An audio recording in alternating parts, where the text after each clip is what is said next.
ഈ ദിവസം ഇതുവരെയുള്ള വാർത്തകളുമായി ലൈവ് അറ്റ് 6 തുടങ്ങുന്നു. പ്രധാന വാർത്തകൾ നോക്കാം. ജനവിധിയിൽ വിചിത്ര ന്യായീകരണവുമായി CPM. മലപ്പുറം ജില്ലയിൽ 10 ലക്ഷത്തിലേറെ വോട്ടുകൾ നേടി. പ്രധാന ക്ഷേത്രങ്ങളുള്ള തദ്ദേശ സ്ഥാപനങ്ങളിലും LDF ജയം നേടിയെന്ന് MV ഗോവിന്ദൻ. തെരഞ്ഞെടുപ്പ് ഫലം വിലയിരുത്തുന്നത് നീളുന്നതിൽ CPM-ൽ അതൃപ്തി. VC നിയമനത്തിലെ ഒത്തുതീർപ്പ് രാഷ്ട്രീയമായി തിരിച്ചടിക്കുമെന്നും പാർട്ടിയിൽ ആശങ്ക.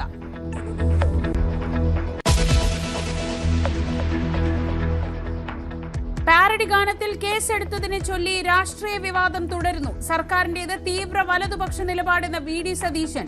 ഇടതുപക്ഷം ഒരു ദൈവത്തെയും കളിയാക്കി പാട്ടുണ്ടാക്കിയിട്ടില്ലെന്ന V ശിവൻകുട്ടി. പാട്ട് നീക്കുന്നതടക്കമുള്ള നടപടികളിലേക്ക് കടന്ന സൈബർ പോലീസ്. ശബരിമല സ്വർണ്ണക്കൊള്ളയിൽ A പത്മകുമാർ ജയിലിൽ തന്നെ.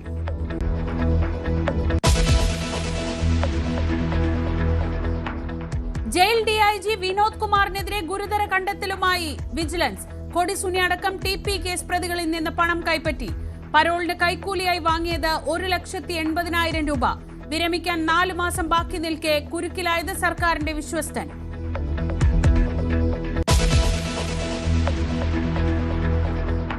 മസാല ബോണ്ട് കേസിൽ EDക്ക് വീണ്ടും തിരിച്ചടി. മുഖ്യമന്ത്രിക്കും തോമസ് ഐസക്കിനും അയച്ച നോട്ടീസ് സ്റ്റേ ചെയ്ത ഹൈക്കോടതി. അപ്പീലുമായി ED ഡിവിഷൻ ബെഞ്ചിൽ. ED രാഷ്ട്രീയ ലക്ഷ്യത്തോടെ പെരുമാറുന്നുവെന്ന തോമസ് ഐസക്.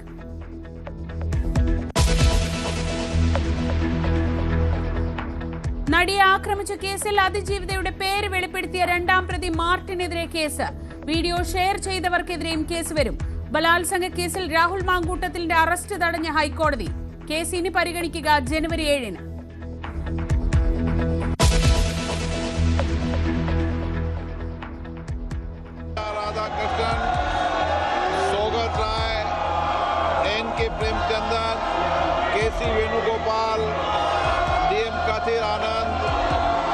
विशाल पाटिल, अरुण नेहरू, डॉक्टर K काव्या, सुश्री ज्योतिमणि, बेनी बैनन, शशिकांत सेंथिल, IB डन, अब्दुल रशीद शेख, इकरा चौधरी, इन सभी मान्य सदस्यों ने विभिन्न खंडों पर अपने अपने संशोधन दिए हैं.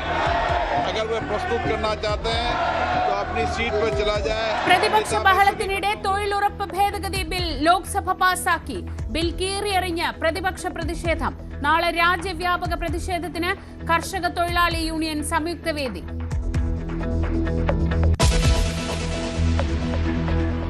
நீங்க என்ன ட்ரை பண்ணாலும் எல்லாத்தையும் விட்டுட்டு மக்களுக்காக வந்திருக்கிற இந்த விஜய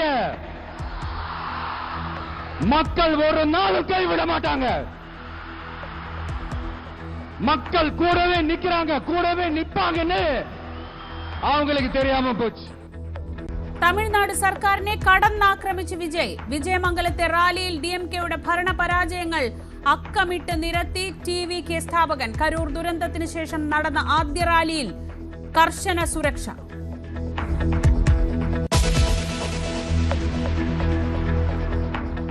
US തീരുവ ഭീഷണിക്കിടെ ഒമാനുമായി സാമ്പത്തിക സഹകരണം ശക്തമാക്കി ഇന്ത്യ. ഇരു രാജ്യങ്ങളും തമ്മിൽ സ്വതന്ത്ര വ്യാപാര കരാർ ഒപ്പുവെച്ചു. 98% ഇന്ത്യൻ ഉൽപ്പന്നങ്ങളുടെയും തീരുവ ഒഴിവാക്കും. പ്രധാനമന്ത്രിക്ക് ഒമാന്റെ പരമോന്നത ബഹുമതി ഓർഡർ ഓഫ് ഒമാൻ പുരസ്കാരം സമ്മാനിച്ചത് ഒമാൻ സുൽത്താൻ.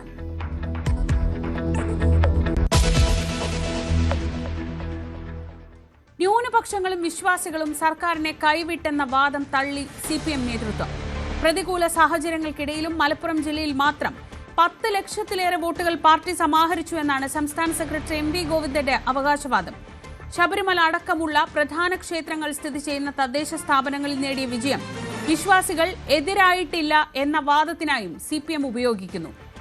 64 നിയമസഭാ മണ്ഡലങ്ങളിൽ ഇപ്പോഴും മേൽക്കൈ ഉണ്ടെന്നും തുടർ ഭരണത്തിന് അനുകൂല സാഹചര്യമെന്നുമാണ് ഫേസ്ബുക്കിൽ MV ഗോവിന്ദന്റെ അവകാശവാദം. CPM-നെ കുറിച്ച് ജനമനസ്സുകളിൽ ചില തെറ്റിദ്ധാരണകൾ ഉണ്ടെന്ന് അതേസമയം മന്ത്രി KN ബാലഗോപാൽ പറഞ്ഞു. എന്നാൽ ശബരിമല പാരഡി ഗാന വിവാദത്തിൽ പ്രതികരണത്തിന് അദ്ദേഹം തയ്യാറായില്ല. അതുപോലുള്ള കാര്യങ്ങളിലെല്ലാം മറ്റുള്ളവർ പറഞ്ഞിട്ടുണ്ട്. പാട്ടിനെയും പിന്നെ മറ്റു കാര്യങ്ങളുടെയൊക്കെ കാര്യങ്ങളിലേക്ക് വിവാദത്തിലേക്ക് പോകണ്ട. തെരഞ്ഞെടുപ്പ് വന്നു, ഞങ്ങൾക്ക് LDF-ന് ഒരു തിരിച്ചടി ഉണ്ടായി. തിരിച്ചടി ഉണ്ടായപ്പം അത് സ്വാഭാവികമായിട്ടും ജനങ്ങളുടെ അടുത്തേക്ക് പോയി ഈ കാര്യങ്ങൾ ഞങ്ങൾക്ക് പറയാനുള്ള കാര്യങ്ങൾ പറയും. ജനങ്ങളിൽ നിന്ന് കിട്ടുന്ന അഭിപ്രായങ്ങൾ കേട്ടിട്ട് കുറച്ചുകൂടി മെച്ചപ്പെട്ട തരത്തിലേക്ക് കേരളത്തിലെ ഇടതുപക്ഷത്തെ ശക്തിപ്പെടുത്താനുള്ള ശ്രമം ഞങ്ങൾ നടത്തും. ഞങ്ങളത് പറഞ്ഞു. അതിൻ്റെ ഭാഗമായി പല പല കാര്യങ്ങൾ കാണും. ജനങ്ങളുടെ മനസ്സിൽ ഞങ്ങളെ സംബന്ധിച്ച് ചില തെറ്റിദ്ധാരണ ഉണ്ടെന്നുള്ള കാര്യം ഞങ്ങൾ മനസ്സിലാക്കണം. അത് ജനങ്ങളുടെ അടുത്തേക്ക് പോവും. അവരുമായിട്ട് സംസാരിച്ച് ജനങ്ങളിൽ നിന്ന് കൂടുതൽ അഭിപ്രായങ്ങൾ കേട്ട് കുറച്ചുകൂടി മെച്ചപ്പെട്ട തരത്തിലേക്ക് കേരളത്തെ മാറ്റി തീർക്കാൻ ഒരുമിച്ച് നമുക്ക് പ്രവർത്തിക്കണം എന്ന് ഇടതുപക്ഷം പറയും. അക്കാര്യത്തിനകത്ത് സംശയമില്ല. മറ്റു കാര്യങ്ങൾ പലതും വരുന്നുണ്ടാവും. ഞാൻ അതിലേക്കുള്ള വിവാദത്തിലേക്ക് വന്നു. ഇതിനിടെ തദ്ദേശ തോൽവിക്ക് പിന്നാലെ സമഗ്രമായ വിലയിരുത്തൽ വേണമെന്ന ആവശ്യം CPM-ൽ ശക്തമാവുകയാണ്. മുഖ്യമന്ത്രിയുടെ ശൈലി മാറ്റം അടക്കമുള്ള ആവശ്യങ്ങൾ CPI നേതാക്കളും ഉന്നയിക്കുന്നുണ്ട്. തെരഞ്ഞെടുപ്പ് തോൽവി സമഗ്രമായി വിലയിരുത്താത്തതിൽ CPM നേതാക്കൾക്കിടയിലും വിമർശനമുണ്ട്. PC വിവാദത്തിൽ ഗവർണറുമായി ഉണ്ടാക്കിയ നീക്കുപോക്ക് പാർട്ടിയിലെ വിമർശനങ്ങൾ കൂടുതൽ ശക്തിപ്പെടുത്താനാണ് സാധ്യത. വിശകലനങ്ങളുമായി TG സജിത്ത് ചേരുന്നു. സജിത്ത്, രണ്ട് കാര്യങ്ങളാണ്. ഒന്ന്, ഇന്നിപ്പോൾ MV ഗോവിന്ദൻ ഫേസ്ബുക്കിൽ ഇട്ടിട്ടുള്ള ഈ പോസ്റ്റ്. തെരഞ്ഞെടുപ്പ് ഫലം നമ്മുടെ മുന്നിലുണ്ട്. അപ്പോഴാണ് കണക്കുകൾ ഉദ്ധരിച്ചുകൊണ്ട് മലപ്പുറം ജില്ലയിൽ വോട്ട് കുറഞ്ഞിട്ടില്ല, പ്രധാനപ്പെട്ട കേരളത്തിലെ ക്ഷേത്രങ്ങൾ നിലനിൽക്കുന്ന തദ്ദേശ സ്ഥാപനങ്ങൾ LDF-നാണ് കിട്ടിയിട്ടുള്ളത് എന്നൊക്കെയുള്ള വിചിത്രമായ ഒരു ന്യായീകരണം MV ഗോവിന്ദന്റെ ഭാഗത്തു നിന്നുണ്ടാവുന്നത്. അതേസമയം തെരഞ്ഞെടുപ്പ് ഫലത്തെ യുക്തിയോടെ വിലയിരുത്താൻ ഇതുവരെ പാർട്ടിക്കുള്ളിൽ ഒരു ശ്രമം തുടങ്ങിയിട്ടില്ല എന്നതിൽ പാർട്ടിക്കുള്ളിൽ തന്നെ എതിർപ്പും ഉയരുന്നുണ്ടല്ലോ. ശ്രീജ, തീർച്ചയായിട്ടും. അതായത് തദ്ദേശ തെരഞ്ഞെടുപ്പിലെ തോൽവി രണ്ട് പ്രധാനപ്പെട്ട കാരണങ്ങളാണ്. ഒന്ന്, ന്യൂനപക്ഷങ്ങളുടെ ഏകീകരണം, അത് CPM-നും ഇടതുമുന്നണിക്കും എതിരായി. മറ്റൊന്ന്, ശബരിമല എന്ന പ്രധാനപ്പെട്ട ഒരു വിഷയം, അത് CPM-ന് തിരിച്ചടിച്ചു. അത് വലിയ തരത്തിലുള്ള വോട്ട് ചോർച്ച ഉണ്ടാക്കി. അത് UDF-നും BJP-ക്കും നേട്ടമാവുകയും ഇടതുപക്ഷത്തിൻ്റെ വലിയ രാഷ്ട്രീയ നഷ്ടമാവുകയും ചെയ്തു. ഇതാണ് പൊതുവിൽ ഉയരുന്ന വിമർശനവും വിലയിരുത്തലുകളും. പക്ഷേ പാർട്ടി നേതൃത്വം അതേപടി അതിനെ അംഗീകരിച്ചിട്ടില്ല എന്നതാണ് സാഹചര്യം. ഇതാണ് ഇപ്പോഴും ഈ തദ്ദേശ തെരഞ്ഞെടുപ്പ് തോൽവിക്ക് ദിവസങ്ങൾക്ക് ശേഷവും MV ഗോവിന്ദൻ്റെ ഇന്ന് പുറത്തു വരുന്ന ഈ ഫേസ്ബുക്കിലും അദ്ദേഹം വിശദീകരിക്കുന്നത്. ചില കണക്കുകൾ MV ഗോവിന്ദൻ ഉദ്ധരിക്കുന്നുണ്ട്. അതിൽ അദ്ദേഹം പറയുന്നത് മലപ്പുറത്തേതാണ്. മലപ്പുറത്ത് ജില്ലാ പഞ്ചായത്തിൽ പ്രതിപക്ഷം പോലും ഇല്ലാത്ത വിജയമാണ് UDF നേടിയെടുത്തത്. പക്ഷേ അവിടെ ഞങ്ങൾക്ക് 10 ലക്ഷത്തിൽ പരം വോട്ടുകളുണ്ട്. അതുകൊണ്ട് ഞങ്ങളുടെ അടിസ്ഥാന വോട്ടുകളിൽ ഒരു ചോർച്ചയും ഉണ്ടായിട്ടില്ല എന്ന് CPM വാദിക്കാൻ ശ്രമിക്കുന്നു. മറ്റൊരു വാദം ഇവർ ഉന്നയിക്കുന്നത് ശബരിമല ഏച്ചിയിട്ടില്ല എന്ന വാദം ന്യായീകരിക്കുന്നതിന് വേണ്ടി ഉന്നയിക്കുന്ന ചില വാദങ്ങളാണ്. അതൊരു പക്ഷേ രസകരം കൂടിയാണ്. അതായത് അവർ ഉന്നയിക്കുന്ന വാദം ഇങ്ങനെയാണ്: ശബരിമല ക്ഷേത്രം ഉൾപ്പെടുന്ന ചില വാർഡുകളും തദ്ദേശ സ്ഥാപനങ്ങളിലും അവിടെ ഇടതുമുന്നണിക്കാണ് വിജയം. ഒപ്പം കേരളത്തിലെ ചില പ്രധാനപ്പെട്ട ക്ഷേത്രങ്ങളുടെ പേരുകളിലടക്കം ഈ ഫേസ്ബുക്ക് പോസ്റ്റിൽ അദ്ദേഹം പരാമർശിക്കുന്നുണ്ട്. കണ്ണൂരെ ചില ക്ഷേത്രങ്ങൾ, ഗുരുവായൂർ ക്ഷേത്രം അടക്കമുള്ള കേരളത്തിലെ പ്രധാനപ്പെട്ട ക്ഷേത്രങ്ങൾ, ഈ ക്ഷേത്രങ്ങൾ ഉൾപ്പെടുന്ന തദ്ദേശ സ്ഥാപനങ്ങളിലെല്ലാം ഇടതുപക്ഷമാണ് വിജയിച്ചത്. അതുകൊണ്ട് വിശ്വാസികൾ ഞങ്ങൾക്കൊപ്പം തന്നെയാണ്, ഞങ്ങളെ കൈവിട്ടു പോയിട്ടില്ല എന്ന വാദമുയർത്താനാണ് MV ഗോവിന്ദൻ ഇന്നും ശ്രമിച്ചിരിക്കുന്നത് എന്നതാണ് സാഹചര്യം. അതായത് ശബരിമല തിരിച്ചടിച്ചു എന്ന കാര്യം CPM അംഗീകരിക്കുന്നില്ല എന്നതാണ് അതിൻ്റെ ഒരു പൊതുചിത്രം എന്നതാണ് സാഹചര്യം. പക്ഷേ മുന്നണിക്കകത്ത് നിലപാട് അതല്ല. അതാണ് നമ്മൾ തുടക്കത്തിൽ സൂചിപ്പിച്ചത്. കാരണം CPI-ക്കടക്കം വ്യത്യസ്ത നിലപാടുണ്ട്. ശബരിമല തിരിച്ചടിച്ചു എന്ന് തന്നെയാണ് അവരുടെ നിലപാട്. അത് ശക്തമായി അവർ ഉന്നയിക്കുകയും ചെയ്യുന്നു. അപ്പോൾ വരും ദിവസങ്ങളിലെ വിലയിരുത്തൽ ഒരുപക്ഷേ CPM ഇതേ വാദവുമായി മുന്നോട്ട് പോയാൽ മുന്നണിയിലെ മറ്റ് ഘടകകക്ഷികളും മറ്റും ഇതേ നിലപാടെടുക്കുമോ, അതിൽ കൂടുതൽ കടുത്ത വാദം ഉയർത്തുമോ എന്നതും പ്രസക്തമായ ഒരു കാര്യമാണ്. അതുകൊണ്ടുകൂടിയാണ് ഈ ചർച്ചകൾ പ്രസക്തമാവുന്നത്. വൈകിയ വേളയിലും ന്യായീകരിക്കാൻ ശ്രമിക്കുന്നത് ന്യൂനപക്ഷങ്ങൾ ഇപ്പോഴുമുണ്ട് എന്ന വാദമുയർത്താൻ മലപ്പുറത്തെ വോട്ട് കണക്ക് പറയുന്നു. അതേസമയം വിശ്വാസികൾ എതിരായിട്ടില്ല എന്ന വാദം ഉന്നയിക്കാൻ ക്ഷേത്ര പരിസരങ്ങളിൽ പാർട്ടിക്ക് നേടിയെടുക്കാൻ കഴിഞ്ഞ വിജയം, അതാണ് CPM ഉന്നയിക്കുന്നത്.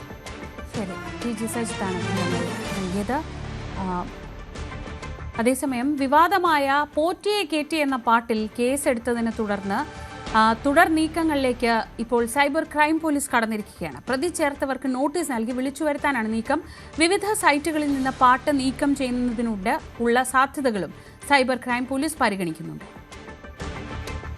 ഭാരതീയ ന്യായ സംഹിതയിലെ സെക്ഷൻ 299, 353 തുടങ്ങിയ വകുപ്പുകൾ ചുമത്തിക്കൊണ്ടാണ് ഈ പാട്ട് എഴുതിയ ആൾക്കും പാടിയ ആൾക്കും അതോടൊപ്പം ഇത് പ്രചരിപ്പിച്ച CMS മീഡിയ ഉൾപ്പെടെയുള്ളവരെ പ്രതി ചേർത്തുകൊണ്ട് 4 പേരെ പ്രതി ചേർത്തുകൊണ്ട് cyber crime police case register ചെയ്തിരിക്കുന്നത്. അതേസമയം ആ കേസെടുക്കുന്നതുമായി ബന്ധപ്പെട്ട് ചില ആശയക്കുഴപ്പങ്ങൾ ആദ്യഘട്ടത്തിൽ നിലനിന്നിരുന്നു. അതായത് ഒരു പാരഡിക്കെതിരെ ഇങ്ങനെ കേസെടുക്കാമോ എന്നതായിരുന്നു ആശയക്കുഴപ്പം. അതേസമയം ഇതൊരു മതവികാരത്തെ വ്രണപ്പെടുത്തുന്നതാണ് എന്ന് DGPക്ക് തിരുവാഭരണ സംരക്ഷണ സമിതിയുടെ ജനറൽ സെക്രട്ടറി അയച്ച പരാതിയിൽ പറയുന്നുണ്ട്. അതേ വിഷയം തന്നെയാണ് എഫ്ഐആറിലും ചൂണ്ടിക്കാണിച്ചിരിക്കുന്നത്. പരാതിക്കാരന്റെയും ആ വിശ്വാസ സമൂഹത്തിന്റെയും വിശ്വാസത്തെ, മതവികാരത്തെ വ്രണപ്പെടുത്തുന്ന തരത്തിലുള്ള പരാമർശങ്ങളുണ്ട്. അതിൽ അയ്യപ്പ ഗാനത്തെ വികലമായി ചിത്രീകരിക്കാനുള്ള ശ്രമമാണ് നടന്നത് എന്നൊക്കെയായിരുന്നു പരാതി. അത് തന്നെയാണ് എഫ്ഐആറിലും ചൂണ്ടിക്കാണിച്ചിരിക്കുന്നത്. അതിനിടയിലാണ് ഈ പാട്ട് സമൂഹ മാധ്യമങ്ങളിൽ നിന്ന്, യൂട്യൂബ് ഉൾപ്പെടെയുള്ള സമൂഹ മാധ്യമങ്ങളിൽ നിന്ന് പിൻവലിപ്പിക്കാനുള്ള ഒരു നീക്കം അന്വേഷണ സംഘത്തിന്റെ ഭാഗത്തുനിന്ന് ഉണ്ടാകുമോ എന്നത് സംബന്ധിച്ച ആകാംക്ഷ ഏറുന്നത്. അതേസമയം അത്തരത്തിൽ ഈ ഒരു പാട്ടിന് നേരെ അങ്ങനെ ഒരു നടപടി, ഈ പാരഡിക്ക് നേരെ ഒരു നടപടി ഉണ്ടായാൽ സമാനമായ തരത്തിൽ ആക്ഷേപഹാസ്യങ്ങൾ ഉൾക്കൊള്ളുന്ന പാർട്ടികൾ നേരത്തെയും പാരഡികളായി പ്രചരിച്ചിട്ടുണ്ട്. കാലാകാലങ്ങളായി രാഷ്ട്രീയ പാർട്ടികൾ വിമർശനങ്ങൾ പാരഡികളുടെ രൂപത്തിൽ തെരഞ്ഞെടുപ്പ് പ്രചാരണമാക്കുന്നത് നേരത്തെ നമ്മൾ കണ്ടിട്ടുള്ളതാണ്. അങ്ങനെ മാത്രം കണ്ടാൽ മതി ഇതിനെ എന്ന് ഇടതുപക്ഷത്തിൽ തന്നെ ഒരു വിഭാഗത്തിന് അഭിപ്രായമുണ്ട്. പക്ഷേ മറുവിഭാഗമാണ് കടുത്ത നിലപാടുമായി രംഗത്തെത്തിയിരിക്കുന്നത്. എന്തായാലും ഒരു കാര്യം ഉറപ്പാണ്, പാട്ടിന്റെ ആദ്യ ഭാഗം മാത്രമാണ് ഇപ്പോൾ പുറത്തു വന്നിരിക്കുന്നതെന്നും രണ്ടാം ഭാഗം കൂടെ പുറത്തു വരാനിരിക്കുകയാണെന്നും ഇതിന്റെ നിർമ്മാതാക്കൾ തന്നെ മാധ്യമങ്ങളോട് പ്രതികരിച്ചതിന് പിന്നാലെയാണ് എഫ്ഐആർ രജിസ്റ്റർ ചെയ്ത് തുടർ നീക്കങ്ങളിലേക്ക് കടക്കുന്ന ഒരു സാഹചര്യം ഉണ്ടായിരിക്കുന്നത്. ആദ്യഘട്ട നടപടിയായി ഈ 4 പേർക്കും ചോദ്യം ചെയ്യലിന് ഹാജരാകാൻ നോട്ടീസ് നൽകുകയായിരിക്കും സൈബർ ക്രൈം പോലീസ് നടത്തുക. അതിനുശേഷമായിരിക്കും ഇവർ ഈ പാട്ട് നിർമ്മിക്കാൻ ഉപയോഗിച്ച, ഇത് പ്രചരിപ്പിക്കാൻ ഉപയോഗിച്ച ഡിജിറ്റൽ സംവിധാനങ്ങളൊക്കെ പരിശോധനയ്ക്ക് വിധേയമാക്കുന്ന തുടർ നീക്കങ്ങളിലേക്ക് കിടക്കുക. എന്തായാലും മുതിർന്ന ഉദ്യോഗസ്ഥരുടെ നിർദ്ദേശത്തിന്റെ അടിസ്ഥാനത്തിൽ മാത്രമേ ഈ കാര്യത്തിൽ ഒരു തുടർ തീരുമാനം അല്ലെങ്കിൽ തുടർ നീക്കങ്ങൾ ഉണ്ടാകുകയുള്ളൂ എന്നാണ് പോലീസിന്റെ ഭാഗത്തുനിന്ന് ലഭിക്കുന്ന സൂചന. പാരഡി ഗാനത്തിൽ കേസെടുത്തത് തീവ്ര വലതുപക്ഷ നിലപാടെന്ന് പ്രതിപക്ഷ നേതാവ് വി.ഡി. സതീശൻ. ആവിഷ്കാര സ്വാതന്ത്ര്യത്തിന്മേലുള്ള കടന്നുകയറ്റമാണ്. അയ്യപ്പന്റെ സ്വർണം കവർന്നതല്ല, പാരഡി ഗാനമാണ് പ്രശ്നം. തെരഞ്ഞെടുപ്പ് പരാജയമേൽപ്പിച്ച ആഘാതം ഇതിലൂടെ വ്യക്തമാണെന്നും വി.ഡി. സതീശൻ പറഞ്ഞു. ഒരു തരത്തിലുള്ള ഒരു മതവികാരവും വ്രണപ്പെടുത്താതെയാണ് ഈ പാരഡി ഉണ്ടായിരിക്കുന്നത്. ഇത് ആവിഷ്കാര സ്വാതന്ത്ര്യത്തിന്റെ കൂടെ പ്രശ്നമാണ്. അതിന്മേലേക്കുള്ള കയ്യേറ്റമാണ് ഇവിടെ നടത്തിയിരിക്കുന്നത്. എന്നിട്ട് അതിന് വർഗീയത വരുത്താൻ വേണ്ടിയിട്ടാണ് CPM ശ്രമിക്കുന്നത്. അത് എഴുതിയ ആളുകളുടെ മതവും ജാതിയും അന്വേഷിച്ചു പോവുക. ഇത് BJP കളിക്കുന്ന, സംഘപരിവാർ കളിക്കുന്ന അതേ കളിയാണ് കേരളത്തിലെ CPM കളിക്കുന്നത്. ഇത് കേരളത്തിന് അപമാനകരമായ കാര്യമാണ് ഈ കേസ് എടുത്തിരിക്കുന്നത്. ഇത് ഞങ്ങൾ പരിഹാസത്തോടെ നോക്കിക്കാണുന്നു. പരിഹാസത്തോടെ ആ പാട്ട് എഴുതിയ ആളെയും അതിന് മ്യൂസിക് കൊടുത്ത ആളെയും അത് പാടിയ ആളെയും എല്ലാം ഐക്യ ജനാധിപത്യ മുന്നണി നിയമപരമായും രാഷ്ട്രീയമായും സംരക്ഷിക്കും. ഇത് തീവ്ര വലതുപക്ഷ സർക്കാരുകൾ മാത്രം ചെയ്യുന്നതാണ്. ഇത് കേരളത്തിന്, സാംസ്കാരിക കേരളത്തിന് അപമാനകരമാണ്. ഞങ്ങളിത് പരിഹാസത്തോടു കൂടിയാണ് ഇത് നോക്കിക്കാണുന്നത്. ഗൗരവത്തോടു കൂടിയല്ല, പരിഹാസത്തോടു കൂടി ഈ കേസെടുത്തതിന് ഞങ്ങളതിനെ നിയമപരമായും രാഷ്ട്രീയമായും നേരിടും. എന്തായാലും ആ ഗാനം, ആ പാരഡി ഗാനം എത്ര പേരെ വിഷമിപ്പിച്ചു എന്ന് ഞങ്ങൾക്ക് ഇപ്പോൾ മനസ്സിലായി. എത്ര പേര് ഇത് ഈ പാരഡി ഉണ്ടാക്കിയതാണോ കുറ്റം, അയ്യപ്പന്റെ സ്വർണം കവർന്നതാണോ കുറ്റം? ആവിഷ്കാര സ്വാതന്ത്ര്യം എല്ലായിടത്തും വേണമെന്നാണ് ഇടതുപക്ഷ നിലപാടെന്ന് മന്ത്രി വി. ശിവൻകുട്ടി. എന്നാൽ വ്യക്തിയെയും സമൂഹത്തെയും വേദനിപ്പിക്കാൻ പാടില്ല. വിശ്വാസത്തെ വ്രണപ്പെടുത്തുന്നത് ഒഴിവാക്കണം. ഇടതുപക്ഷം ഒരു ദൈവങ്ങളെയും കളിയാക്കി പാരഡി ഗാനം ഉണ്ടാക്കിയിട്ടില്ലെന്നും മന്ത്രി പറഞ്ഞു. പാരഡി ഗാനങ്ങൾ ഉണ്ടാവാറുണ്ട് ധാരാളം. അതിന് തന്നെ ഒരു പ്രത്യേക ഒരു സ്പേസ് നമ്മുടെ കേരളത്തിൽ ഉണ്ട്. പക്ഷേ അത്തരം കാര്യങ്ങളൊന്നും ഒരു വ്യക്തിയെ അല്ലെങ്കിൽ ഒരു സമൂഹത്തിനെയോ ഒരു കാരണവശാലും വേദനപ്പെടുത്താൻ വേണ്ടി പാടില്ല. പ്രത്യേകിച്ച് നമ്മുടെ ആരാധനയും ദൈവവിശ്വാസവും ഒക്കെ തന്നെ നല്ലതുപോലെ സ്വതന്ത്രമായി ചിന്തിക്കുവാനും ഇഷ്ടമുള്ള ദൈവത്തിൽ ആരാധന നടത്തുവാനും ഒക്കെ ഉള്ള ഒരു സ്വാതന്ത്ര്യം നമ്മുടെ രാജ്യത്ത് നിലനിൽക്കുന്നു. കേരളത്തിൽ പ്രത്യേകിച്ച് അത് നല്ല പരിഗണനയാണ് കൊടുക്കുന്നത്. അങ്ങനെ ഇരിക്കുമ്പോൾ ഏതെങ്കിലും ഒരു വിശ്വാസത്തെ കളിയാക്കുകയോ അല്ലെങ്കിൽ ഏതെങ്കിലും ഒരു സമൂഹം വിശ്വസിക്കുന്ന ഒരു ദൈവത്തിനെ, മൂർത്തിയെ കളിയാക്കുകയോ ചെയ്യുന്ന നിലയിൽ ആ സമൂഹത്തിന് വേദന ഉണ്ടാകുന്ന രൂപത്തിലുള്ള ഒരു പാരഡി ഗാനം നമുക്കത് അംഗീകരിക്കാൻ വേണ്ടി കഴിയുന്ന കാര്യമല്ല. അപ്പോൾ അതാണ് എനിക്ക് അതിനെ സംബന്ധിച്ചുള്ള സൂചിപ്പിക്കാനുള്ളത്. പാരഡി പാട്ടിനെ കുറിച്ച് മറുപടി പറയാനില്ലെന്ന് ധനമന്ത്രി KN ബാലഗോപാൽ. ജനങ്ങളുടെ മനസ്സിൽ CPM-നെ കുറിച്ച് ചില തെറ്റിദ്ധാരണകളുണ്ട്. ജനങ്ങളിലേക്ക് ഇറങ്ങിച്ചെന്ന് ഇടതുപക്ഷം അത് തിരുത്തുമെന്നും മന്ത്രി പറഞ്ഞു. അതുപോലുള്ള കാര്യങ്ങളിലെല്ലാം മറ്റുള്ളവർ പറഞ്ഞിട്ടുണ്ട്. പാട്ടിനെയും പിന്നെ മറ്റു കാര്യങ്ങളുടെയൊക്കെ കാര്യങ്ങളിലേക്ക് വിവാദത്തിലേക്ക് പോകണ്ട. തെരഞ്ഞെടുപ്പ് വന്നു, ഞങ്ങൾക്ക് LDF-ന് ഒരു തിരിച്ചടി ഉണ്ടായപ്പം അത് സ്വാഭാവികമായിട്ടും ജനങ്ങളുടെ അടുത്തേക്ക് പോയി ഈ കാര്യങ്ങൾ, ഞങ്ങൾക്ക് പറയാനുള്ള കാര്യങ്ങൾ പറയും. ജനങ്ങളിൽ നിന്ന് കിട്ടുന്ന അഭിപ്രായങ്ങൾ കേട്ടിട്ട് കുറച്ചുകൂടി മെച്ചപ്പെട്ട തരത്തിലേക്ക് കേരളത്തിലെ ഇടതുപക്ഷത്തെ ശക്തിപ്പെടുത്താനുള്ള ശ്രമം ഞങ്ങൾ നടത്തും. ഞങ്ങളത് പറഞ്ഞു. അതിൻ്റെ ഭാഗമായി പല പല കാര്യങ്ങൾ കാണും. ജനങ്ങളുടെ മനസ്സിൽ ഞങ്ങളെ സംബന്ധിച്ച് ചില തെറ്റിദ്ധാരണ ഉണ്ടെന്നുള്ള കാര്യം ഞങ്ങൾ മനസ്സിലാക്കണം. അത് ജനങ്ങളുടെ അടുത്തേക്ക് പോകും. അവരുമായിട്ട് സംസാരിച്ച് ജനങ്ങളിൽ നിന്ന് കൂടുതൽ അഭിപ്രായങ്ങൾ കേട്ട് കുറച്ചുകൂടി മെച്ചപ്പെട്ട തരത്തിലേക്ക് കേരളത്തെ മാറ്റി തീർക്കാൻ ഒരുമിച്ച് നമുക്ക് പ്രവർത്തിക്കണം എന്ന് ഇടതുപക്ഷം പറയും. അക്കാര്യത്തിനകത്ത് സംശയമില്ല. മറ്റു കാര്യങ്ങൾ പലതും വരുന്നുണ്ടാവും. ഞാൻ അതിലേക്കുള്ള വിവാദത്തിലേക്ക് വന്നു. കേരളം ഒട്ടാകെ ഇന്ന് ഏറ്റുപാടുന്ന പാരഡി ഗാനത്തിന്റെ ശില്പി GP കുഞ്ഞബ്ദുള്ളയുമായി ഫോണിൽ സംസാരിച്ച് AICC general secretary KC Venugopal. കേസിനെ നേരിടാനുള്ള എല്ലാ നിയമസഹായവും കോൺഗ്രസ് ഉറപ്പു നൽകി. അത്രയേറെ ആകർഷിച്ച വരികൾക്ക് KC വേണുഗോപാൽ അഭിനന്ദനം അറിയിക്കുകയും ചെയ്തു. വിഷമമൊന്നുമില്ലല്ലോ. അല്ല, അത് തീർച്ചയായിട്ടും നിലവിലുള്ള ഒരു കാര്യങ്ങൾ പറയുമ്പം സ്വാഭാവികമായിട്ടും ഞങ്ങളുടെ പ്രവർത്തകന്മാർ അത് മിക്കവാറും സ്ഥലങ്ങളിൽ അത് ഉപയോഗിച്ചിട്ടുണ്ടാവും. അത് കേട്ടുകൊണ്ടിരിക്കുക ജനം മുഴുവൻ ആസ്വദിച്ചൊരു പാട്ടാണ് ഞാൻ കണ്ടിടത്തോളം. ഈ തെരഞ്ഞെടുപ്പിലും അതിന് ശേഷവും തെരഞ്ഞെടുപ്പ് കഴിഞ്ഞിട്ടും ജനം മുഴുവൻ ആസ്വദിച്ച പാട്ടാണ് ഒരു പാട്ട്. എന്തായാലും താങ്കളെ കേരള സമൂഹം ഇപ്പോൾ വളരെ വളരെ സ്നേഹത്തോടെയാണ് കാണുന്നത്. താങ്കൾ ഇതിനകത്ത് ഈ കേസ് പോലും നിങ്ങളുടെ ടീമിൻ്റെ പ്രവർത്തനത്തെ കുറച്ചുകൂടി ശക്തമാക്കിയിട്ട് മാറ്റിയിട്ടേ ഉള്ളൂ. അതുകൊണ്ട് ഞങ്ങളുടെ എല്ലാവിധ പിന്തുണയും ഉണ്ടാവും. ധൈര്യമായിട്ടിരിക്കുക. Okay thank you. IFFK വേദിയിൽ വിവാദ പാരഡി ഗാനം പാടി ചാണ്ടി ഉമ്മന്റെ പ്രതിഷേധം. ആവിഷ്കാര സ്വാതന്ത്ര്യത്തിന് തടയിടുന്നതിൽ കേന്ദ്രവും കേരളവും ഒരുപോലെയാണെന്നും കേന്ദ്രം സിനിമ വിലക്കുമ്പോൾ കേരളം പാട്ട് വിലക്കുകയാണെന്നും ചാണ്ടി ഉമ്മൻ വിമർശിച്ചു. അല്ല, വിലക്ക് വന്നത് എല്ലാ പ്രൊസീജിയേഴ്സും ഫോളോ ചെയ്തിട്ടാണെങ്കിൽ അത് അംഗീകരിക്കാൻ പറ്റുന്നൊരു കാര്യമല്ല. പക്ഷേ പ്രൊസീജിയേഴ്സ് ചിലത് ഫോളോ ചെയ്തിട്ടില്ല എന്നാണ് ഞാൻ മനസ്സിലാക്കുന്നത്. അവസാന നിമിഷമാണ് റിക്വസ്റ്റ് കൊടുത്തെന്നറിയുന്നു. അത് ശരിയാണോ എന്ന് എനിക്കറിയില്ല. അതാണ് എൻ്റെ അറിവ്. പ്രൊസീജിയേഴ്സ് ഫുള്ള് ഫോളോ ചെയ്യാത്തതുകൊണ്ടാണ്, അല്ലാതെ ഒന്നല്ല. പക്ഷേ വലിയ വ്യത്യാസമൊന്നുമില്ല. ഇവിടെ ഒരു പാട്ട് പാടാൻ സമ്മതിക്കാത്തവർ സിനിമയെക്കുറിച്ച് ദുഃഖിക്കേണ്ട കാര്യമുണ്ടോ? ഒരു പാട്ട്, ആ പാട്ടിനെതിരെ വ്യാപകമായി കേസെടുക്കുന്നു, വ്യാപകമായി അതിനെ പിൻവലിക്കണമെന്ന് പറയുന്നു. ആ പാട്ട് പാടാൻ അനുവദിക്കാത്തവർ സിനിമയെക്കുറിച്ച് ദുഃഖിക്കേണ്ട കാര്യമുണ്ടോ? രണ്ടുപേരും ഒരു നയമല്ലേ ഫോളോ ചെയ്യുന്നത്. ഒരു വ്യത്യാസവും ഇല്ല. ഓറ്റിയേ കേറ്റിയേ സ്വർണം ചെമ്പായി മാറ്റിയേ, അത് മതി. അത്ര കേട്ടാൽ മതിയല്ലോ. ഞാൻ പ്രതിഷേധിച്ച് കഴിഞ്ഞിരിക്കുന്നു. ഇതിന്റെ പേരിൽ കേസ് എടുക്കാതെ കേസെടുത്തോട്ടെ. അങ്ങനെ കേസെടുത്ത് ഇത് അവസാനിപ്പിക്കാമെന്ന് ആരും വിചാരിക്കേണ്ട. ഇത് ആവിഷ്കാര സ്വാതന്ത്ര്യത്തിന്റെ പ്രശ്നമാണ്. അത് ഇവിടുത്തെ ഓരോ കൊച്ചുകുട്ടി മുതൽ ഈ പാട്ട് പാടുന്നുണ്ട്. എല്ലാവർക്കെതിരെ കേസ് എടുക്കാനാണെങ്കിൽ ഇവിടുത്തെ ജയിലുകൾ പോരാതെ വരും എന്ന് ഈ ഗവൺമെന്റിനെ ഓർപ്പിക്കാൻ ആഗ്രഹിക്കുകയാണ്. അത് മാത്രമല്ല, 4 മാസത്തിനുള്ളിൽ ബാക്കി കൂടെ ഫലം അനുഭവിക്കേണ്ടി വരും. പാരഡി ഗാന വിവാദം തള്ളി വെള്ളാപ്പള്ളി നടേശൻ. പാട്ടിന്റെയും കൂത്തിന്റെയും പിറകെ പോയിട്ട് കാര്യമില്ല. യാഥാർത്ഥ്യ ബോധത്തോടെ തെരഞ്ഞെടുപ്പ് ഫലം കാണുകയാണ് വേണ്ടതെന്നും വെള്ളാപ്പള്ളി പറഞ്ഞു. പാട്ട് കഥേറിയ ഒരുപാട് ആട്ടുകൾ കാണുന്നു. വടകരക്കല്ലുണ്ടല്ലോ, ഇത് അയ്യപ്പന്റെ സ്ഥിതിചെയ്താണെന്ന് വിചാരിച്ച് പാടുന്നവരുണ്ട്. ഈ പാട്ടിന്റെ പുറകെ പോയി CPM പിടിക്കുന്നുണ്ടോ? അതൊക്കെ അവര് കാരണം അതെല്ലാം ഇപ്പൊ പാട്ട് കേൾക്കുമ്പോൾ സുഖം തോന്നും. അങ്ങനെ ഈ പാട്ടിന്റെയും കൂത്തിന്റെയും പുറകെ ഒന്നും ആരും പോയിട്ട് കാര്യമില്ല. യാഥാർത്ഥ്യ ബോധത്തോടുകൂടി കാര്യങ്ങൾ കാണുക. അതുകൊണ്ട് ഇപ്പോഴത്തെ ഒരു തെരഞ്ഞെടുപ്പ് ഇടതിന് ഒരു കുറവോ വളരെ വലിയ തകർച്ചയോ എന്നും പറയാത്തില്ല. അത് ബാലൻസ് ചെയ്തിപ്പോൾ പോവുകയാണ്. അതുകൊണ്ട് അടുത്ത ഭരണത്തെ സംബന്ധിച്ചിടത്തോളം മത്സരം ആണ് നടക്കുന്നത്. അത് ആര് വരുമെന്ന് നമുക്കിപ്പോൾ പ്രവചിക്കാൻ സാധിക്കില്ല. അതുകൊണ്ട് ഈ ഇലക്ഷന് ഇടതുപക്ഷത്തിന് ക്ഷീണം വന്നു എന്നുള്ളതുകൊണ്ട് ഇടതുപക്ഷം ഇന്ന് മുങ്ങിപ്പോയി എന്നൊന്നും ആരും കരുതുന്നത് ശരിയല്ല. കണക്ക് വെച്ച് തന്നെ ഞാൻ പറയാം. ഇതിനു മുമ്പൊക്കെ പറഞ്ഞിരുന്നത് ഈ വീണ്ടും പിണറായി സർക്കാർ തന്നെ അധികാരത്തിൽ വരുമെന്നാണ്. ഇപ്പോൾ ആര് വരും എന്ന് പ്രവചിക്കാൻ കഴിയാത്തൊരു സാഹചര്യത്തിലേക്ക് എത്തിയിട്ടുണ്ടോ? എന്റെ കണക്കനുസരിച്ച് അടുത്ത പ്രാവശ്യം പിണറായി തന്നെ ഉള്ളൂ.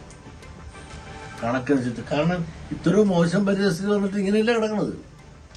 വലിയ പരിക്കില്ല എന്നാണ്. വലിയ പരിക്കില്ല. അതേ സമയത്ത് ഈ അസംബ്ലി തെരഞ്ഞെടുപ്പ് വരുമ്പോഴും പാർലമെന്റ് തെരഞ്ഞെടുപ്പിനുള്ള സിസ്റ്റം മാറി. ആ സിസ്റ്റം മാറുമ്പോഴത്തെ ഓരോ കുഴി എത്ര വോട്ടിന് ഓരോരുത്തരും ചെയ്യണം? 1000, 2000, 500 വോട്ടിലൊക്കെയാണ് ഓരോ അസംബ്ലി നിയോജകമണ്ഡലം. നിങ്ങളൊന്ന് ആലോചിക്കണം. ഏറ്റവും കൂടുതൽ നിയോജകമണ്ഡലങ്ങളുള്ള ജില്ലകളിലെല്ലാം ഇത് CPM മുമ്പിലാണ്. യാഥാർത്ഥ്യബോധത്തോടുകൂടി എല്ലാ കാര്യങ്ങളും പഠിക്കുക പറഞ്ഞു. ഓരോ പത്രക്കാരായാലും മീഡിയയായാലും അവരുടേതായ മനസ്സിലിരിക്കുന്ന അനുസരിച്ച് ഒന്നും വ്യാഖ്യാനിച്ച് പറയുന്നത്. അത് കേട്ടോട്ടെ. ഈ കാണാൻ പോണ പൂരല്ല, 3 മാസം കൂടെ കഴിയുമ്പോൾ ഇനി ഒന്നുകൂടെ കാണാം. പാരഡി പാട്ടിൽ കേസെടുത്തതിലൂടെ സിസ്റ്റത്തെ അപകടകരമായി ദുരുപയോഗം ചെയ്യുന്നുവെന്ന് കേസിൽ പ്രതി ചേർത്തവരുടെ അഭിഭാഷകനായ മുഹമ്മദ് ഷാ. പാട്ട് അപകടകരമായി ബാധിച്ചത് കൊള്ളക്കാരെയാണ്. വരികളിൽ മതത്തെ അപമാനിക്കുന്നില്ല. ആവിഷ്കാര സ്വാതന്ത്ര്യത്തെ ബാധിക്കുന്നതാണ് വിഷയം. നിയമപരമായും രാഷ്ട്രീയമായും എതിർക്കുമെന്നും അഡ്വക്കേറ്റ് മുഹമ്മദ് ഷാ പറഞ്ഞു.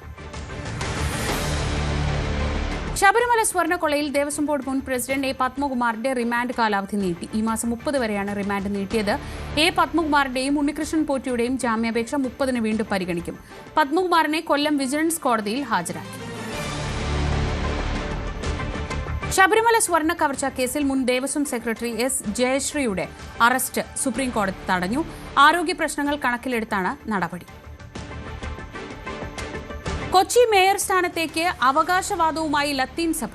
ലത്തീൻ വിഭാഗം കൂടുതലുള്ള മേഖലയാണ് കൊച്ചിയെന്നും കൌൺസിലർമാരിൽ പലരും സമുദായ അംഗങ്ങളെന്നുമാണ് സഭയുടെ വാദം.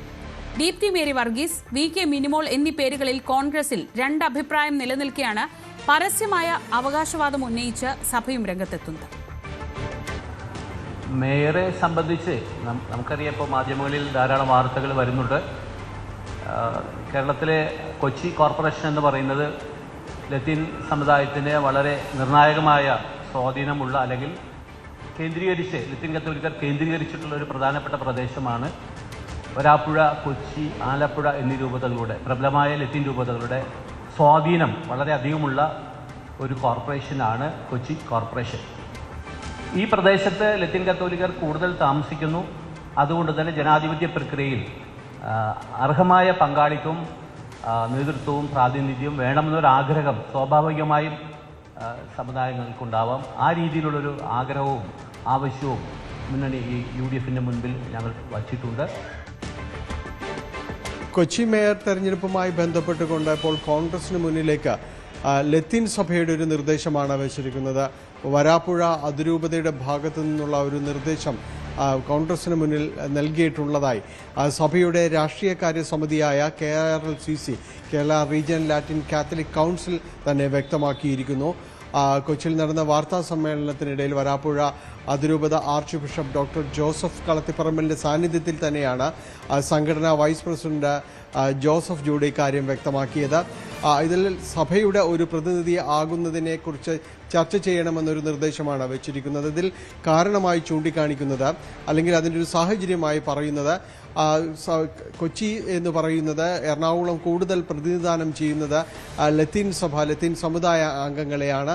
ഇപ്പോൾ കൊച്ചി കോർപ്പറേഷനിലേക്ക് ജയിച്ചു വന്നിരിക്കുന്ന പ്രതിനിധികളിൽ കൂടുതൽ പേരും ലത്തീൻ സമുദായ അംഗങ്ങളുമുണ്ട്. അതുകൊണ്ട് തന്നെയാണ് തങ്ങൾ ഈ നിർദ്ദേശം സമർപ്പിക്കുന്നത് എന്നാണ് പറഞ്ഞിരിക്കുന്നത്. പ്രത്യേകം ഒരു പേര് പറഞ്ഞിട്ടില്ല. പക്ഷേ ഇപ്പോൾ കോൺഗ്രസ് പരിഗണിക്കുന്നത് 3 പേരുകളാണ്. അഡ്വക്കേറ്റ് VK മിനിമോൾ, അതോടൊപ്പം തന്നെ അഡ്വക്കേറ്റ് ദീപ്തി മേരി വർഗീസ്, ഒപ്പം തന്നെ ഷൈനി മാത്യു എന്നീ 3 പേരുകളാണ് കോൺഗ്രസിന് മുന്നിലുള്ളത്. ഇതിൽ 2 പേരാണ് ലത്തീൻ സഭാ പ്രതിനിധികളെന്ന് പറയുന്നത്, VK മിനിമോളും അതോടൊപ്പം തന്നെ ഷൈനി മാത്യു. ഈ രണ്ട് പേരിൽ ആരുമാകാമെന്നൊരു നിർദ്ദേശമാണ് സഭ മുന്നോട്ട് വെച്ചിരിക്കുന്നത്. ഇതിൽ VK മിനിമോൾ കഴിഞ്ഞ ടേമുകളിലായിട്ട് 2-ലധികം ടേമുകളിലായിട്ട് കൗൺസിലറാണ്. ഇപ്പോൾ വീണ്ടും തെരഞ്ഞെടുക്കപ്പെട്ടിരിക്കുന്നു. നേരത്തെ സ്റ്റാൻഡിംഗ് കമ്മിറ്റി അംഗമായിരുന്നു. ഒപ്പം തന്നെയാണ് മഹിളാ കോൺഗ്രസിന് വിവിധ ഭാരവാഹിത്വങ്ങളിൽ അവർ സംഘടനാ ചുമതലകളും വഹിച്ചിട്ടുള്ളത് കൊണ്ട് കൂടുതൽ സാധ്യതകളിലേക്ക് മിനിമോൾ എത്തുകയാണ്. ഇപ്പോഴത്തെ ചർച്ചകൾ പ്രകാരം, സഭയുടെ നിർദ്ദേശപ്രകാരം കുറച്ചുകൂടി സാധ്യതകളിലേക്ക് മിനിമോൾ എത്തുകയാണ് എന്നതാണ് സൂചന. ഷൈനി മാത്യു ഇതിനു മുൻപ് വിജയിച്ചിട്ടുണ്ട്. ഒപ്പം അന്ന് മേയറായിരുന്ന സൗമിനി ജെയിനൊപ്പം തന്നെയും ഇരുവർക്കുമായിട്ട് കാലാവധി പങ്കിടാനുള്ളൊരു തീരുമാനമുണ്ടായതാണ് പറയുന്നത്. പക്ഷേ അങ്ങനെയൊന്നും സംഭവിച്ചില്ല. ഒപ്പം തന്നെയും അവർക്കെതിരെയും ഒരു ആക്ഷേപങ്ങൾ ഉയർന്നിരുന്നു. പ്രത്യേകിച്ച് മേയർ സീറ്റ് ഒരു പേയ്മെൻറ്റ് സീറ്റാക്കി മാറ്റുന്നു എന്ന ഒരു ആരോപണം ഷൈനി മാത്യുവിനെതിരെയും ഉയർന്ന ഒരു സാഹചര്യം കൂടി ഉണ്ടായിരുന്നു. എന്തായാലും ഇപ്പോൾ സഭ മുന്നോട്ട് വയ്ക്കുന്ന 2 പേരുകളുണ്ടെങ്കിൽ കൂടി കുറച്ചുകൂടി പ്രാതിനിധ്യ സ്വഭാവം VK മിനിമോൾക്ക് ലഭിക്കുന്നു എന്നൊരു സൂചന കൂടി വരുന്നുണ്ട്. അതേസമയം തന്നെ അഡ്വക്കേറ്റ് ദീപ്തി മേരി വർഗീസ് ഈ ചർച്ചകളിൽ ജില്ലയിലെയും അതോടൊപ്പം തന്നെ കോൺഗ്രസിൻ്റെ ഉന്നത നേതൃത്വവുമായിട്ടും വളരെ അടുപ്പം പുലർത്തുന്ന വ്യക്തിയാണ്. KPCC ജനറൽ സെക്രട്ടറിയാണ്. അതുകൊണ്ട് സംഘടനാപരവും നേരത്തെ കൗൺസിൽ അംഗവും ഇപ്പോഴത്തെ കൗൺസിൽ അംഗം കൂടിയായിരുന്നു പോയ കൗൺസിലിനെ. അതുകൊണ്ട് അത്തരം പരിചയങ്ങൾ വെച്ച് ദീപ്തിയുടെ പേരും ഇതോടൊപ്പം തന്നെ ഉയർന്നു വരുന്നു. ഏതായാലും സഭ കൂടി ഇത്തരം കാര്യങ്ങളിൽ അഭിപ്രായം പറയുന്ന സ്ഥിതിയിലേക്ക് വന്നിരിക്കുകയാണ്. അതുകൊണ്ട് കോൺഗ്രസിന് ഈ തിരഞ്ഞെടുപ്പ്, മേയർ തിരഞ്ഞെടുപ്പ് എന്ന് പറയുന്നത് കുറച്ച് സങ്കീർണതകൾ നൽകുന്നുണ്ട്. തിരുവനന്തപുരം കോർപ്പറേഷനിൽ വികസന കാഴ്ചപ്പാടുള്ള കൌൺസിലർമാരുടെ പിന്തുണ ഉണ്ടായാൽ അത് സ്വീകരിക്കുമെന്ന് ബിജെപി. സ്വതന്ത്ര കൌൺസിലർമാരുമായി ചർച്ച നടത്തിയിട്ടില്ലെന്നും ബിജെപി ജില്ലാ അധ്യക്ഷൻ പറഞ്ഞു. നേരത്തെ കാര്യം പാർട്ടിയുടെ സംസ്ഥാന അധ്യക്ഷൻ വന്നതിന് ശേഷം അദ്ദേഹവുമായി ബന്ധപ്പെട്ട് നിരവധി ചർച്ചകൾ നടത്തി. ഇപ്പോൾ നിലവിലൊരു ചർച്ചയും തുടങ്ങിയിട്ടില്ല. ചർച്ച തുടങ്ങിയതിനു ശേഷം നിങ്ങൾ അറിയിക്കും.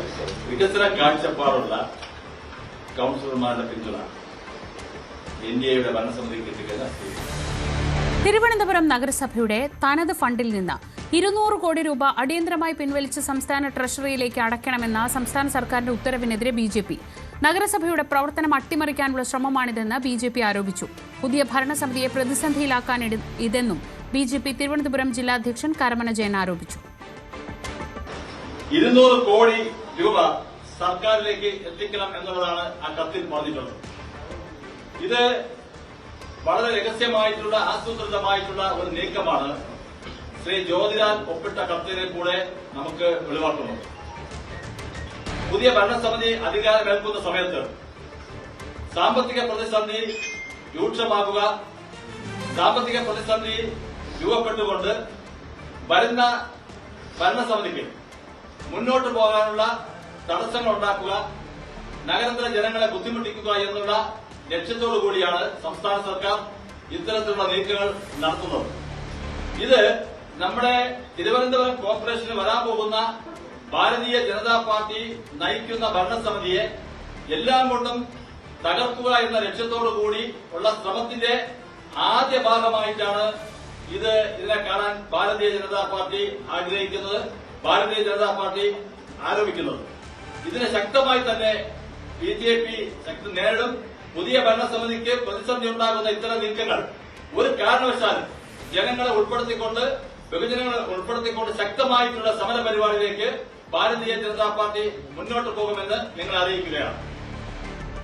പാലക്കാട് നഗരസഭയിൽ ചെയർമാൻ സ്ഥാനത്തിനായി ബിജെപിയിൽ പിടിവലി. ബിജെപി സംസ്ഥാന വൈസ് പ്രസിഡന്റ് സി കൃഷ്ണകുമാറിന്റെ ഭാര്യയെ ചെയർപേഴ്സൺ ആക്കാനാണ് നീക്കം. കൂടാതെ എം സുനിലിനെയും കൃഷ്ണകുമാർ പക്ഷം മുന്നോട്ട് വെക്കുന്നുണ്ട്. എന്നാൽ കൃഷ്ണകുമാറിന്റെ നീക്കങ്ങൾക്കെതിരെ എതിർവിഭാഗം രംഗത്തെത്തി. ബിജെപി സംസ്ഥാന ട്രഷറർ ഇ കൃഷ്ണദാസിനെ ചെയർമാൻ ആക്കണമെന്നാണ് മറുവിഭാഗത്തിന്റെ ആവശ്യം. വൈസ് ചെയർമാനെ ചൊല്ലിയും തർക്കം തുടരുകയാണ്. പി ഇന്ദിര കണ്ണൂർ കോർപ്പറേഷൻ മേയറാകും. ഇന്ന് ചേർന്ന കോർ കമ്മിറ്റി യോഗത്തിലാണ് തീരുമാനമെടുത്തത്. ഏകകണ്ഠമായാണ് തീരുമാനമെന്ന് കെ സുധാകരൻ എം പി പറഞ്ഞു. നിലവിൽ ഡെപ്യൂട്ടി മേയറാണ് ഇന്ദിര.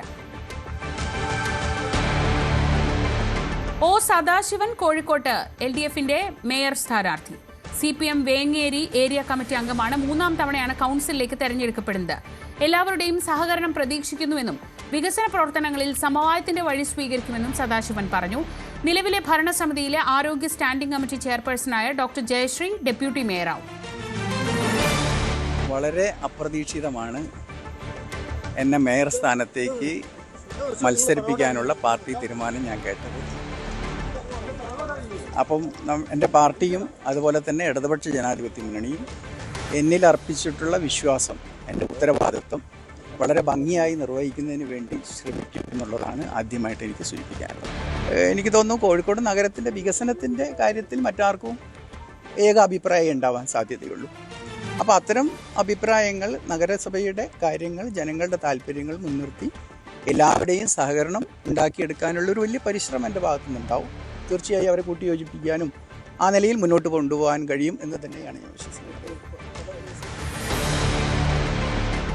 കോഴിക്കോട് ചങ്ങരോത്ത് പഞ്ചായത്തിൽ UDF ഭരണം പിടിച്ചെടുത്തതിന് പിന്നാലെ പഞ്ചായത്ത് ഓഫീസിൽ ശുദ്ധികലശം നടത്തിയ സംഭവത്തിൽ മുൻ പഞ്ചായത്ത് പ്രസിഡന്റ് നൽകിയ പരാതിയിൽ കേസെടുത്തു. മുൻ പഞ്ചായത്ത് പ്രസിഡന്റ് ഉണ്ണി വേങ്ങേരിയുടെ പരാതിയിൽ 10 പേർക്കെതിരെയാണ് കേസ്. SC/ST വകുപ്പ് പ്രകാരമാണ് കേസ്. കോഴിക്കോട് ചങ്ങരോത്ത് പഞ്ചായത്ത് ഓഫീസിന് മുന്നിൽ വിജയാഹ്ലാദ പ്രകടനത്തിനിടെയാണ് ലീഗ് പ്രവർത്തകർ പ്രതീകാത്മക ശുദ്ധികലശം നടത്തിയത്.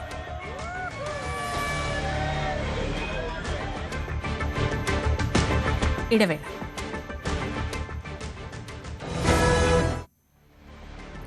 ജയിൽ DIG വിനോദ് കുമാറിനെതിരെ ഗുരുതര കണ്ടെത്തലുമായി വിജിലൻസ്. TP കേസ് പ്രതികളായ അണ്ണൻ സിജിത്തിന്റെയും കൊടി സുനിയുടെയും ബന്ധുക്കളിൽ നിന്നുൾപ്പെടെ കുപ്രസിദ്ധ കേസുകളിലെ തടവുകാരുടെ പരോളിനായി വിനോദ് കുമാർ ബന്ധുക്കളിൽ നിന്ന് ഗൂഗിൾ പേ വഴി പണം കണ്ടെത്തിയെന്നാണ് വിലയിരുത്തൽ. 1,80,000 രൂപയാണ് ഓൺലൈൻ ഇടപാടുകളിലൂടെ വിനോദ് കുമാറിന്റെ അക്കൗണ്ടിലെത്തിയത്. വിനോദിന്റെ ഭാര്യയുടെ അക്കൗണ്ടിലേക്കും പണം എത്തിയതായി വിജിലൻസ് സ്ഥിരീകരിച്ചു. ജയിൽ DIG വിനോദ് കുമാറിനെതിരെ ഗുരുതരമായ കണ്ടെത്തലുകളിലേക്ക് നയിക്കുന്ന തെളിവുകളാണ് വിജിലൻസിന്റെ അന്വേഷണത്തിൽ കണ്ടെത്തിയിരിക്കുന്നത്.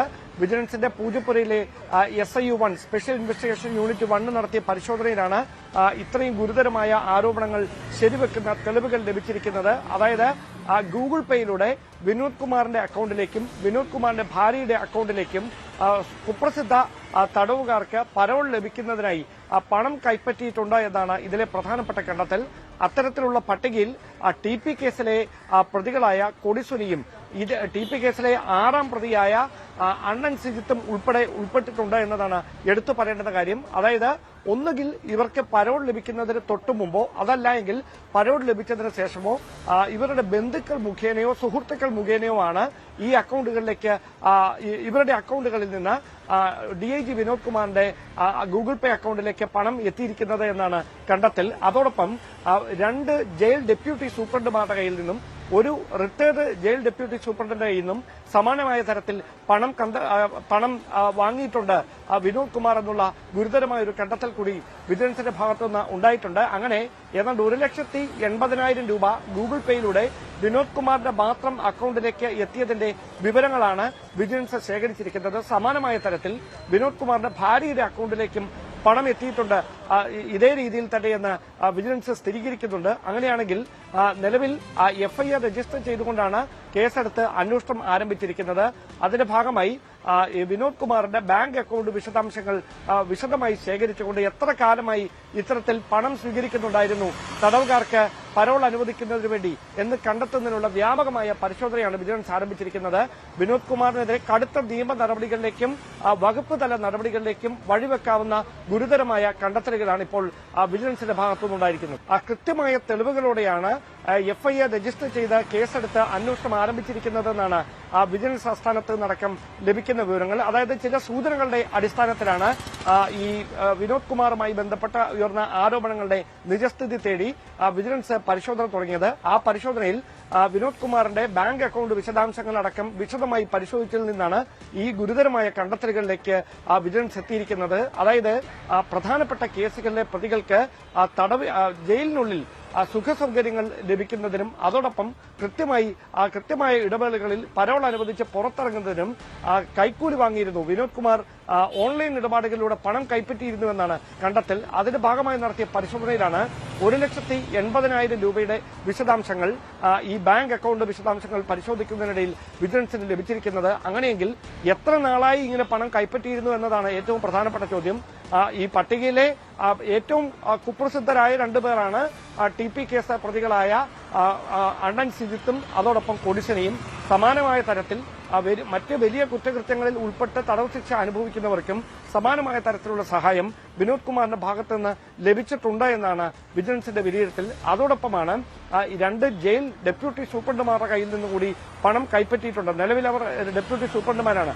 അവർ ഇദ്ദേഹത്തിന് പണം കൈമാറാനുണ്ടായ സാഹചര്യം എന്താണ്, എന്ത് കാര്യത്തിന് വേണ്ടിയിട്ടാണ് അവരുടെ പക്കൽ നിന്ന് ഈ പണം കൈപ്പറ്റിയത്, ഇതടക്കമുള്ള കാര്യങ്ങളിലേക്ക് വിശദമായ അന്വേഷണം എത്തും. മാത്രമല്ല ഇത് DIG വിനോദ് കുമാറിൽ മാത്രം ഒതുങ്ങുന്ന ഒരു ക്രമക്കേടാണോ, അതിനപ്പുറത്തേക്ക് ജയിൽ വകുപ്പിലെ മറ്റേതെങ്കിലും ഉദ്യോഗസ്ഥർക്ക് സമാനമായി ഇത്തരത്തിൽ ഈ കൈക്കൂലി കൈപ്പറ്റുന്നതിൽ പങ്കുണ്ടോ, ഈ സാമ്പത്തിക വിഹിതം ലഭിച്ചിരുന്നോ, ഇതടക്കമുള്ള കാര്യങ്ങളിലേക്ക് കൂടി വിജിലൻസിന്റെ അന്വേഷണം നീളുമെന്നാണ് ലഭിക്കുന്ന സൂചന.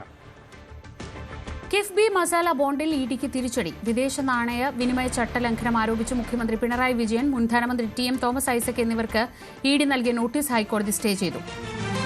3 മാസത്തേക്കാണ് സ്റ്റേ. മുഖ്യമന്ത്രിയുടെ ഹർജി പരിഗണിച്ചാണ് നടപടി. കിഫ്ബിക്കെതിരായ ഹർജിയിലെ നോട്ടീസിൽ തുടർ നടപടികൾ സ്റ്റേ ചെയ്തെങ്കിലും വ്യക്തിഗത നോട്ടീസുകൾ നിലനിൽക്കുന്ന സാഹചര്യത്തിലാണ് മുഖ്യമന്ത്രി അടക്കമുള്ളവർ ഹർജി സമർപ്പിച്ചത്. കിഫ്ബിയുമായി ബന്ധപ്പെട്ട ED നോട്ടീസ് സ്റ്റേ ചെയ്ത ഹൈക്കോടതിയുടെ ഇടപെടൽ ആശ്വാസകരമെന്ന് തോമസ് ഐസക്. ED അനാവശ്യമായി രാഷ്ട്രീയ ലക്ഷ്യങ്ങളോടെ പെരുമാറുന്നു.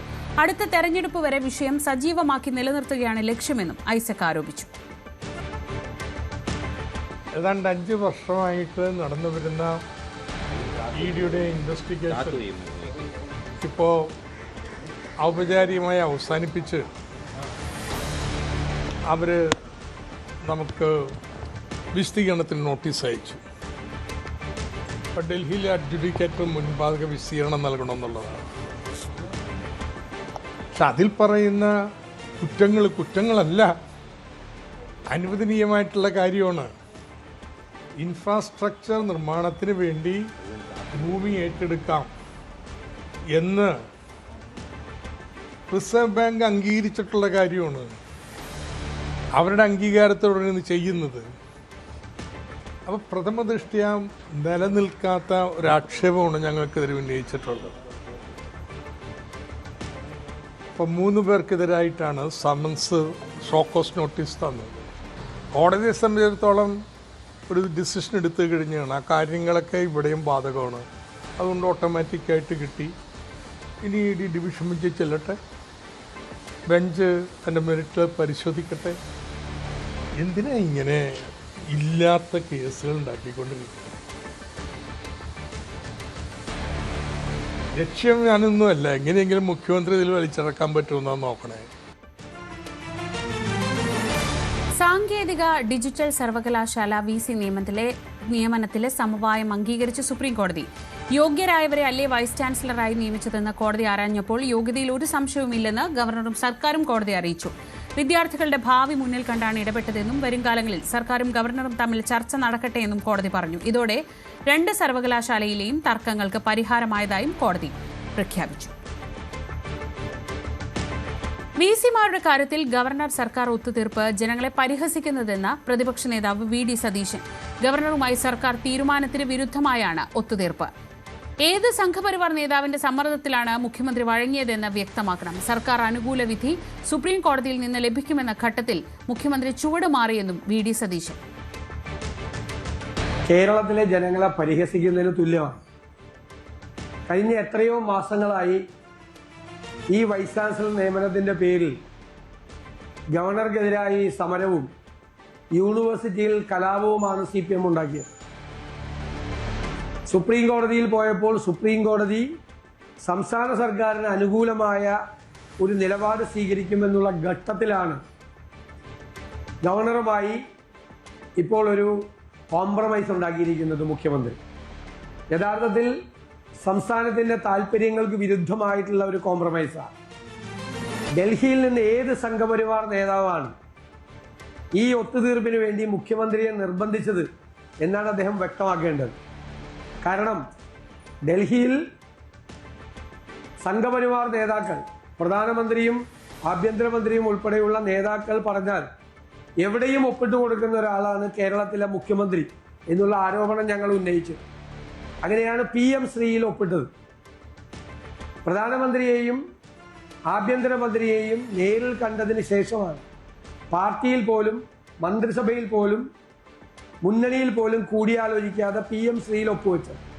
അതുപോലെ തന്നെയാണ് ഒരു കൂടിയാലോചനകളും നടത്താതെ ഏത് സംഘപരിവാർ നേതാവിൻ്റെ സമ്മർദ്ദം അനുസരിച്ചിട്ടാണ് മുഖ്യമന്ത്രി ഒത്തുതീർപ്പ് വ്യവസ്ഥകൾക്ക് തയ്യാറായത് എന്ന് വ്യക്തമാക്കണം അദ്ദേഹം.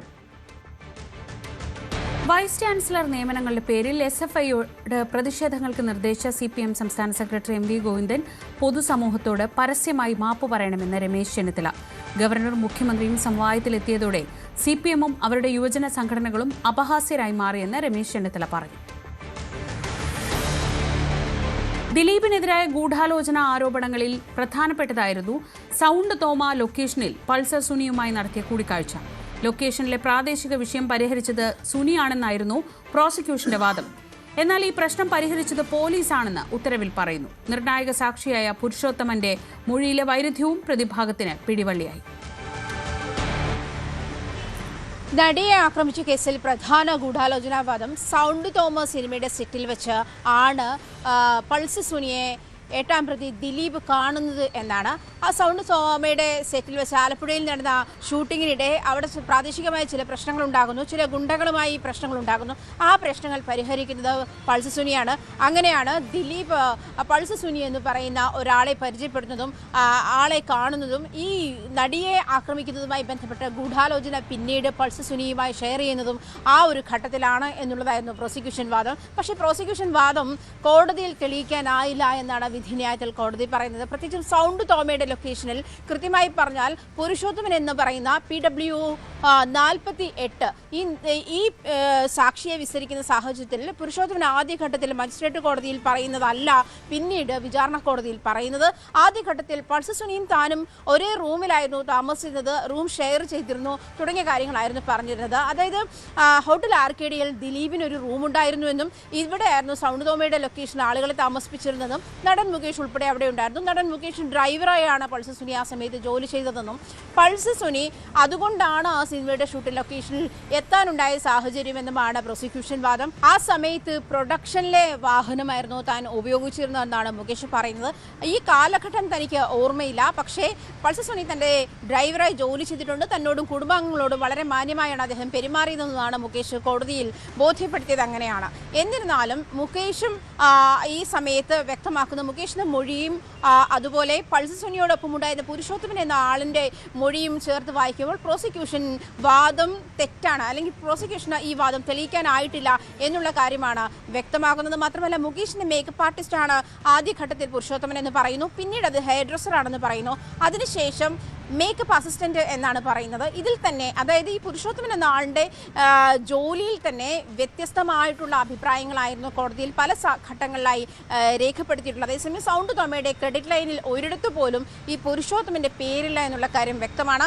അദ്ദേഹം ഇതുമായി ബന്ധപ്പെട്ട അതിന്റെ ക്രൂവുമായി ചേർന്ന് വർക്ക് ചെയ്തിരുന്ന ആളായിരുന്നെങ്കിൽ അത് ഉണ്ടാകേണ്ടതായിരുന്നു, അതില്ല എന്നും കോടതി പറയുന്നുണ്ട്. അതുമാത്രമല്ല ഈ ഉന്നയിക്കപ്പെട്ട ഗൂഢാലോചന ഈ സൗണ്ട് തോമയുടെ ലൊക്കേഷനിൽ നിന്ന് ആരംഭിച്ചതാണ്. അതും 2013 അമ്മയുടെ റിഹേഴ്സൽ ക്യാമ്പിൽ വെച്ചുണ്ടായ തർക്കം. ആ തർക്കത്തെ തുടർന്നാണ് ഈ നടി വിവാഹിതയായി പോകുന്നതിന് മുൻപ് തന്നെ അവർക്ക് ഇത്തരത്തിൽ കൊട്ടേഷൻ നൽകണം എന്നുള്ള ഒരു സാഹചര്യം ഉണ്ടാകുന്നതും ബലാത്സംഗം ചെയ്യാൻ കൊട്ടേഷൻ നൽകുന്ന ഒരു സാഹചര്യത്തിലേക്ക് എത്തിയതും അങ്ങനെയാണ് എന്നുള്ളതാണ് ആരോപണം. ആ ഗൂഢാലോചന തെളിയിക്കാൻ ആദ്യമായി മുന്നോട്ട് വെച്ച സൗണ്ട് തോമയുടെ ആലപ്പുഴയിൽ നടന്ന ഷൂട്ടിംഗ് ലൊക്കേഷനിൽ വെച്ചിട്ടാണ് ഈ പ്രശ്നം ഉണ്ടാകുന്നത്, ഈ ഗൂഢാലോചന ഉണ്ടാകുന്നത് എന്ന് പറയുന്നത് തെളിയിക്കാൻ കഴിഞ്ഞിട്ടില്ല. മാത്രമല്ല ഈ പൾസർ സുനി ലൊക്കേഷൻ ഉണ്ടായിരുന്നു എന്ന് തെളിയിക്കാനും കഴിഞ്ഞിട്ടില്ല. ഒരു പക്ഷേ സുനി സിനിമാ ബന്ധമുള്ള ആളാണ്, സിനിമാ ലോകവുമായി ബന്ധപ്പെട്ട് ജോലി ചെയ്തു വന്നിരുന്ന ആളായതുകൊണ്ട് പല സെറ്റുകളിലും സുനിയെ കണ്ടിരിക്കാം. പക്ഷേ സുനി അവിടെ ഉണ്ടായിരുന്നു എന്ന് തെളിയിക്കാൻ വേണ്ടി പ്രോസിക്യൂഷൻ കോടതിയിൽ ഹാജരാക്കിയിട്ടുള്ള രേഖകൾ അത് മതിയാകില്ല എന്ന് തന്നെ കോടതി ചൂണ്ടിക്കാട്ടി. പ്രത്യേകിച്ചും പൾസർ സുനി ഈ ഗുണ്ട പ്രശ്നം പരിഹരിച്ചതിന് ശേഷം സുനി ഗുണ്ട എന്ന് പറയുന്ന ഒരു റെസിപ്റ്റ് നമ്പർ 57 ആണ് ആ റെസിപ്റ്റിന്റെ നമ്പർ. ആ റെസിപ്റ്റാണ് കോടതിയിൽ ഹാജരാക്കുന്നത്. സുനി ഗുണ്ട 650 രൂപ എന്നുള്ളതാണ് പേയ്മെന്റ് റെസിപ്റ്റ്. ആ റെസിപ്റ്റിന് മുൻപോട്ടും പിന്നോട്ടുമുള്ള റെസിപ്റ്റുകളെല്ലാം കോടതിയിൽ പ്രതിഭാഗം വക്കീൽ ഹാജരാക്കുന്ന സാഹചര്യം ഉണ്ടായത്. 57 നമ്പറെങ്കിൽ 56 മുതൽ മുന്നോട്ടുള്ള റെസിപ്റ്റുകളിലും 59 മുതൽ പിന്നോട്ടുള്ള റെസിപ്റ്റുകളിലുമെല്ലാം ഇത്തരത്തിൽ ഗുണ്ട ജൂനിയർ ആർട്ടിസ്റ്റ് ബിനീഷ് ഗുണ്ട ജൂനിയർ ആർട്ടിസ്റ്റ് ഇത്തരത്തിലാണ് ആ റെസിപ്റ്റ് രേഖപ്പെടുത്തിയിരിക്കുന്നത്. അതായത് സിനിമയിൽ അഭിനയിച്ചിട്ടുള്ള ജൂനിയർ ആർട്ടിസ്റ്റുകൾക്ക് നൽകിയിരിക്കുന്ന പ്രതിഫലമാണ്, അല്ലെങ്കിൽ ഗുണ്ട സെറ്റപ്പിൽ സിനിമയിൽ അഭിനയിച്ചിട്ടുള്ള ജൂനിയർ ആർട്ടിസ്റ്റുകൾക്ക് നൽകിയിരിക്കുന്ന റെസിപ്റ്റാണ് ഇവിടെ കോടതിയിൽ ഹാജരാക്കിയിരിക്കുന്നതെന്നാണ് വ്യക്തമാകുന്നത്. ഈ കാര്യത്തിലും പ്രോസിക്യൂഷന് അതിൽ വ്യക്തതയുണ്ടായില്ല. അതേസമയം ഈ ലോക്കൽ ഗുണ്ടകളുമായി ഉണ്ടായിരുന്ന പ്രശ്നം പരിഹരിച്ചത് പൾസർ സുനിയാണെന്ന് അന്വേഷണ ഉദ്യോഗസ്ഥൻ ബൈജു പോലോസ് കോടതിയെ ബോധ്യപ്പെടുത്തുന്ന സാഹചര്യത്തിൽ കോടതി തന്നെ ചോദിക്കുന്നുണ്ട്, ഇത് ലോക്കൽ പോലീസ് ആയിരുന്നല്ലോ ഇത് ഈ പ്രശ്നം പരിഹരിച്ചത്, അതിന്റെ ഡോക്യുമെന്റ്സ് ഉൾപ്പെടെയുണ്ട്, എല്ലാ രേഖകളും കോടതിയിൽ പ്രതിഭാഗം ഹാജരാക്കിയിട്ടുമുണ്ട്. ആ ഒരു സാഹചര്യത്തിൽ ബൈജു പൗലോസിന് അത് കൃത്യമായി അറിയാതെ പോയതെന്താണ് എന്ന് തന്നെയാണ് കോടതി ചോദിക്കുന്നത്. ഇങ്ങനെ വിധിന്യായത്തിൽ വളരെ കൃത്യമായിട്ട് സിനിമയുടെ ഈ സൗണ്ട് തോമയുടെ സിനിമയുടെ ലൊക്കേഷനിൽ നടന്നിട്ടുള്ള സംഭവങ്ങൾ പൾസർ സുനിയുടെ പ്രസൻസ് അവിടെ ഉണ്ടായിരുന്നു എന്ന് തെളിയിക്കാൻ കഴിയാത്ത സാഹചര്യമൊക്കെ കോടതി വിധിന്യായത്തിൽ ചൂണ്ടിക്കാണിക്കുന്നു. ദിലീപും ഒന്നാം പ്രതി പൾസർ സുനിയും തമ്മിൽ ഗൂഢാലോചന നടത്തി എന്നുള്ള കാര്യം ആരോപിക്കാൻ വേണ്ടി ഈ സൗണ്ട് തോമയുടെ ലൊക്കേഷനുണ്ടായ സംഭവങ്ങളായിരുന്നു പ്രധാനമായും പ്രോസിക്യൂഷൻ കോടതിയിൽ ഉന്നയിച്ചത്. അതിൽ പ്രധാനപ്പെട്ട തെളിവുകൾ ഒന്ന് ഈ PW 48 പുരുഷോത്തമനെ വിസ്തരിച്ച സാഹചര്യത്തിലുണ്ടായിരുന്ന മൊഴിയിലെ അപാകതകൾ പാകപ്പിഴകൾ, 2 ഈ റെസിപ്റ്റ്, ഈ കാര്യങ്ങളായിരുന്നു. അതുകൊണ്ട് തന്നെ വിധി പകർപ്പിൽ കോടതി കൃത്യമായി പറയുന്നുണ്ട് ഈ ഗൂഢാലോചന തെളിയിക്കാൻ കഴിഞ്ഞിട്ടില്ല എന്ന്. നടിയെ ആക്രമിച്ച കേസിലെ അതിജീവിതയുടെ പേര് വെളിപ്പെടുത്തി സമൂഹ മാധ്യമങ്ങളിലൂടെ അപമാനിച്ച കേസിൽ പ്രതി മാർട്ടിനെതിരെ കേസെടുത്ത് പോലീസ്. തൃശൂർ സിറ്റി പോലീസാണ് കേസെടുത്തത്. പേര് വെളിപ്പെടുത്തുന്നതും അധിക്ഷേപിക്കുന്നതും ആയ തരത്തിലുള്ള വീഡിയോ മാർട്ടിൻ സമൂഹ മാധ്യമങ്ങളിൽ പങ്കുവച്ചിരുന്നു. ഇത് നീക്കം ചെയ്യണമെന്നാവശ്യപ്പെട്ട് അതിജീവിത നൽകിയ പരാതിയിലാണ് കേസെടുത്തത്. മാർട്ടിന്റെ വീഡിയോ ഷെയർ ചെയ്തവർക്കെതിരെയും കേസ് വന്നേക്കും. ബലാത്സംഗത്തിൽ രാഹുൽ മാങ്കൂട്ടത്തിന്റെ അറസ്റ്റ് തടഞ്ഞ് ഹൈക്കോടതി. അടുത്ത മാസം 7 വരെയാണ് അറസ്റ്റ് തടഞ്ഞത്. കേസ് ജനുവരി 7-ന് വീണ്ടും പരിഗണിക്കും. രാഹുൽ മാങ്കൂട്ടത്തിനെതിരെ പരാതി നൽകിയ യുവതിയെ അപമാനിച്ച കേസിൽ സന്ദീപ് വാര്യരുടെ മുൻകൂർ ജാമ്യാപേക്ഷയിൽ വാദം പൂർത്തിയായി. നാളെ വിധി പറയും. കേസിൽ 4ാം പ്രതിയാണ് സന്ദീപ് വാര്യർ. കേസിൽ 1ാം പ്രതിയും യൂത്ത് കോൺഗ്രസ് വനിതാ നേതാവുമായ രഞ്ജിത പുളിക്കലിന്റെ ജാമ്യാപേക്ഷയിലും നാളെ വിധി പറയും. ലൈംഗിക അതിക്രമ കേസിൽ PT കുഞ്ഞുമുഹമ്മദിന്റെ മുൻകൂർ ജാമ്യാപേക്ഷയിൽ ഉത്തരവ് മറ്റന്നാൾ. കേസിൽ വാദം പൂർത്തിയായി. പോലീസ് കേസ് ഡയറി കോടതിയിൽ ഹാജരാക്കി. തിരുവനന്തപുരം ജില്ലാ സെഷൻസ് കോടതിയാണ് ഉത്തരവ് പറയുക. അതേസമയം IFFK-യുമായി ബന്ധപ്പെട്ട് തനിക്കെതിരെ ഉയർന്നത് കള്ളക്കേസാണെന്ന് സംവിധായകൻ കുഞ്ഞുമുഹമ്മദ് പ്രതികരിച്ചു. 21 ദിവസം വൈകി പരാതി നൽകിയതിൽ ദുരൂഹതയുണ്ട്. നവംബർ 6-ലെ സംഭവത്തിൽ പരാതി നവംബർ 27-നാണ് നൽകിയത്. തൊട്ടടുത്ത ദിവസം ചലച്ചിത്ര പ്രവർത്തക സന്ദേശം അയച്ചു.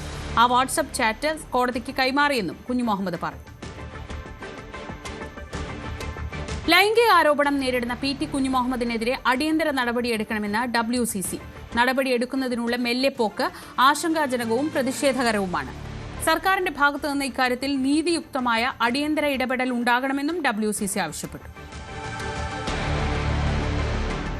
PT കുഞ്ഞുമുഹമ്മദിനെതിരായ കേസിൽ ജാമ്യ ഹർജിയിൽ പ്രോസിക്യൂഷൻ നിലപാട് വ്യക്തമാക്കിയിട്ടുണ്ടെന്ന് വനിതാ കമ്മീഷൻ അധ്യക്ഷ P. സതീദേവി. പരാതി എപ്പോഴാണ് നൽകിയതെന്നറിയില്ല. കമ്മീഷന് മുൻപിലും പരാതി വന്നിട്ടുണ്ടെന്നും P. സതീദേവി പറഞ്ഞു. Vlogger Mukesh M. നായർക്കെതിരായ പോക്സോ കേസ് നിലനിൽക്കില്ലെന്ന് പോലീസ് റിപ്പോർട്ട്. പ്രായപൂർത്തിയാകാത്ത പെൺകുട്ടിയെ നിർബന്ധിച്ച് അർദ്ധനഗ്നയാക്കി റീൽസ് ചിത്രീകരിച്ചെന്നും അനുമതിയില്ലാതെ ദേഹത്ത് സ്പർശിച്ചു എന്നുമായിരുന്നു പെൺകുട്ടിയുടെ പരാതി. കോവളം പോലീസാണ് കേസിൽ അന്വേഷണം നടത്തിയത്. റീൽസ് ചിത്രീകരണത്തിനിടെ 15 വയസ്സുള്ള പെൺകുട്ടിക്ക് നേരെ അതിക്രമം നടത്തിയെന്നായിരുന്നു ബ്ലോഗർ മുകേഷ് M. നായർക്കെതിരായ പരാതി. പെൺകുട്ടിയുടെ രക്ഷിതാക്കളുടെ പരാതിയിലാണ് കോവളം പോലീസ് കേസെടുത്തത്. പെൺകുട്ടിയുടെയും അമ്മയുടെയും മൊഴി രേഖപ്പെടുത്തിയ ശേഷം പോക്സോ വകുപ്പുകൾ ചുമത്തുകയായിരുന്നു. തുടർന്ന് പരാതിക്കിടയാക്കിയ വീഡിയോ ദൃശ്യങ്ങളും ഫോട്ടോകളും വിശദമായി പരിശോധിച്ചതിന് പുറമെ സാക്ഷിമൊഴികൾ കൂടി കണക്കിലെടുത്താണ് പോക്സോ വകുപ്പുകൾ കേസിൽ നിലനിൽക്കില്ലെന്ന് കാണിച്ച് അന്വേഷണ ഉദ്യോഗസ്ഥൻ തിരുവനന്തപുരം ജില്ലാ സെഷൻസ് കോടതിയിൽ റിപ്പോർട്ട് സമർപ്പിച്ചത്. അതേസമയം ആരോപണ വിധേയനെതിരെ ചുമത്തപ്പെട്ടിരിക്കുന്ന മറ്റു വകുപ്പുകൾ നിലനിൽക്കുമെന്നും പോലീസ് റിപ്പോർട്ടിൽ പരാമർശമുണ്ട്. കഴിഞ്ഞ ഫെബ്രുവരി 14-ന് വാലന്റൈൻസ് ദിനവുമായി ബന്ധപ്പെട്ടാണ് 15-കാരി ഉൾപ്പെടെയുള്ള യുവതികളും ഒന്നിച്ച് മുകേഷ് M. നായർ പരാതിക്കിടയാക്കിയ റീൽസ് വീഡിയോ ചിത്രീകരിച്ചത്. ന്യൂസ് 18 തിരുവനന്തപുരം. ബുള്ളറ്റിൻ പൂർണ്ണമാവുകയാണ്. ഇനി പ്രൈം ഡിബേറ്റ് കാണാം.